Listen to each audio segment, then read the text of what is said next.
ასე გამოიყურება თბილისის ცენტრში ნაქირავები ფართი, რომელიც სავარაუდოდ თაღლითური კოლ-ცენტრია. კომპიუტერული ტექნიკით და საეჭვო რეკვიზიტებით აღჭურვილ ოფისში ფინანსთა სამინისტროს საგამოძიებო სამსახური გვიან ღამით შევიდა. არასამუშაო საათებში ადგილზე მათ რამდენიმე თანამშრომელიც დახვდათ. უწყების მიერ გავრცელებული ვიდეო კადრებიდან, სადაც თურქეთის დროშა და თურქეთის პირველი პრეზიდენტის ფოტოები ჩანს, ვარაუდით ჩნდება, რომ ოფისის მეპატრონე უცხო ქვეყნის მოქალაქეა. თურქებს გავლობდნენ არც.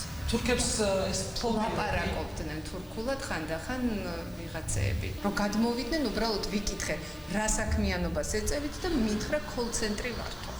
თბილისში პეკინის 27 ნომერში მდებარე ოფისი, რომელიც 6 თვის წინ იქირავეს, უკვე დალუქულია. ირკვევა, რომ ამავე საქმიანობისთვის ამავე კომპანიას ოფისი ბათუმშიც ჰქონდა ნაქირავები, საიდანაც ნივთმტკიცებულებების სახით დიდი ოდენობით კომპიუტერული ტექნიკა და დოკუმენტაცია უკვე ამოღებულია.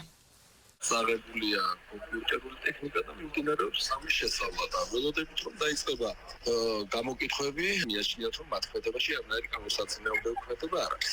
მათი საქმიანობა ეს არის თურქეთში პიროვნებისთვის ონლაინ მომსახურების გაწევა აზარტულ თამაშებთან დაკავშირებით. მიღებული ოპერატიული ინფორმაციის საფუძველზე შესაძლო დანაშაულებრივი ეგრეთ წოდებული კოლ-ცენტრების ფუნქციონირებასთან დაკავშირებით ქალაქ თბილისსა და აჭარის რეგიონში ჩატარებული საგამოძიებო მოქმედებების შედეგად ამოღებული იქნა ელექტრონული ინფორმაციის შემცველი სხვადასხვა სახის ტექნიკა და დოკუმენტაცია.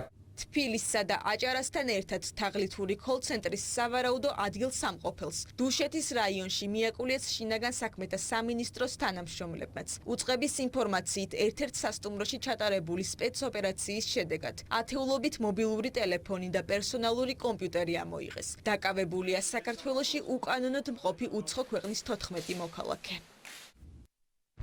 პოლიციამ ადგილზე ჩატარებული ღონისძიებების შედეგად ათეულობით მობილური ტელეფონი და პერსონალური კომპიუტერი, რომელთა მეშვეობითაც სავარაუდოდ უკანონო ფინანსური საქმიანობა ხორციელდებოდა, ნივთმტკიცება დამოიღო. სასტუმროში მყოფი პირების გადამოწმებისას შინაგან საქმეთა სამინისტროს მიგრაციის დეპარტამენტის თანამშრომლებთან კოორდინაციით გამოვლენილ იქნა ჩინეთის სახალხო რესპუბლიკის 14 მოქალაქე, რომლებიც საქართველოში იმყოფებოდნენ კანონიერი საფუძვლის გარეშე. მიგრაციის დეპარტამენტმა აღნიშნული პირების მიმართ უცხოელთა და მოქალაქეობის არ მქონე პირთა სამართლებრივი მდგომარეობის შესახებ საქართველოს კანონით გათვალისწინებული საქართველოდან გაძევების პროცედურები დაიწყო.